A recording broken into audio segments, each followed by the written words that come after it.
Yes! Please help me in welcoming Jon Bon Jovi, co-founder of Hampton Water, and Jesse Bongiovi to the stage.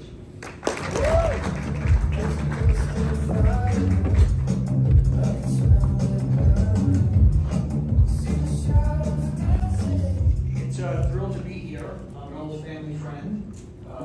Speaking of old, he come to me with a concept, and I sent it back to Notre Dame to come back with a business plan. And I thought if it was legit, then we would take it to the next level, because you and I have worked together and been friends for decades now, and you understand that I get marketing, but what did we know about a wine brand? So we had to start from below the ground, less than zero.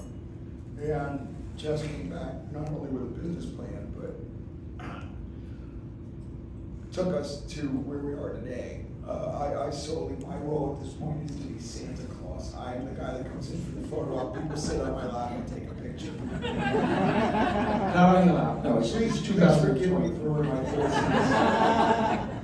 Forgive me for my voice, but I've just been on 2 months of an incredible promotional tour doing every publication under the sun for my record and documentary. This has nothing to do with my singing voice. This is allergies today, so forgive me for that. Bathing suit. If you've never gone to Malibu, those are aspirational lifestyle places. So for folks who've never been to the Hamptons, we knew that the Hampton, singular, which is a very integral part of the story, compounded by the fact that we were going to have a great juice and an aspirational lifestyle brand. You could be in a kiddie pool in Cleveland and have the aspirational lifestyle of what's in the bottle.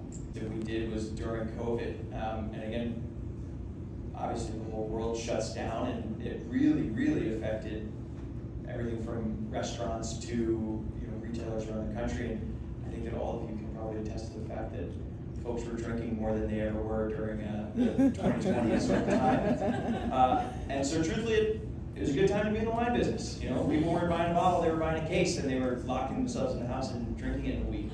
And so truthfully, we had accounts that were up 400% going into the summer of 2020, which was great. But what we started to conceptualize was, well, okay, retailers are doing amazing, but we have accounts all over the country that are doing zero business, and it's not because they stopped carrying us, it's because they closed their doors. So that means that the waiter, the busboy, the chef in the back, he's sitting at home and he's not getting a paycheck. And so we reached out to World Central Kitchen, which really started a lot of this giving back, and they were employing out-of-work restaurant workers to feed those in need. And so we put on a live stream concert where all the proceeds, we gave $1 from every single bottle that was sold across the country for that entire summer. And it really kicked off this amazing giving back that we've done. Since then, we've partnered with, like Jane mentioned, the Roots Foundation was an amazing company that we still work with. They provide educational opportunities for Black, Brown, and Indigenous folks trying to get into the wine business. Less than 1% of the wine business is not white. And so that was something from a social standpoint. That's an incredible step. There's no reason why not, right? I mean, less than 1%. And so the big boundary that stops a lot of folks, if you want to become a somm, it's not a cheap thing to want to do. Just the books are incredibly expensive. And then you have to take tours of vineyards. You have to buy all these incredible wines that sometimes can be $1,000 a bottle. If you don't have the opportunity to taste those things and experience those things, then it's really hard to pass that test. And so we worked very closely with the Roots organization in 2021, which then has turned into working with the Pink Agenda now, which is a great breast cancer awareness organization. And we got involved with them because we were working with the USBG, which is the United States Bartenders Guild.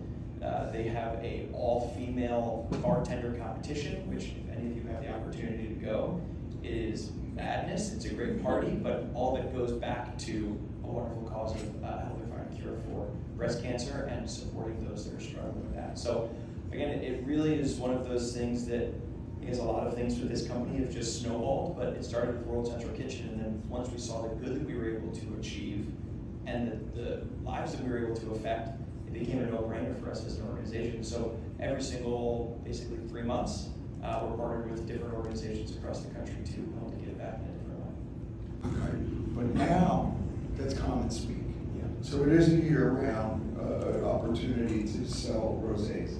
And 8 years ago when we started, we'd have to think Florida and warm weather states in the winter months. No longer. Yeah. No longer. It's all 50 states. And again, I think that a huge part of what we try to do is make it accessible, right? We talk about this aspirational lifestyle, but if you can't enjoy it in your above ground pool in Arkansas, you know, then it isn't working. So one thing that we've seen a lot of success with, that when we first said it even to Gérard, he looked at us like, you know, we were crazy. But back in 2018, in September of 2018, again, we were trying to tell the story of how do we get someone to understand that you can enjoy this in September, October, November, December. And so we started working with literally just bartenders around New York City saying, what would you think about a cocktail with this in it? How would you do something like that?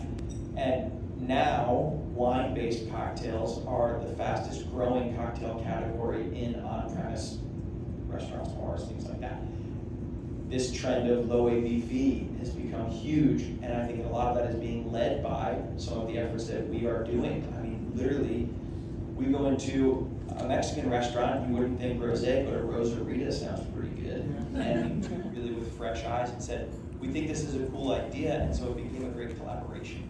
It wasn't, I wasn't joining the family business in that sort of way, you know? And so I think that it provided both of us with the opportunity to just say, well, we think that's fun, so maybe someone else will. Well, we think this is a cool idea, someone else will.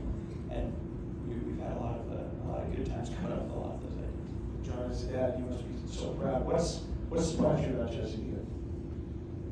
It didn't surprise me, but his tenacity. He's always. Where is that from? Yeah. He was a walk-on at Notre Dame. He played football at Notre Dame. 4 years, got in 2 games. The thing about my son is that he never takes no for an answer. He keeps thinking about next Saturday, and I'll do it again, and I'll get up on Monday and I'll do it again. As I sit here with y'all, I'm 40 years into my career. I'm 18 albums deep, and I got a smash hit record. I'm fucking tired today. I'm tired. But I'm so satisfied that this is the last event on my last 2 months. But I looked forward to it so much because there was no way I was not going to be here today. You know, and I'm ecstatic to be in business with my son. And that we sort of thrive on that. That's what we do. And we're having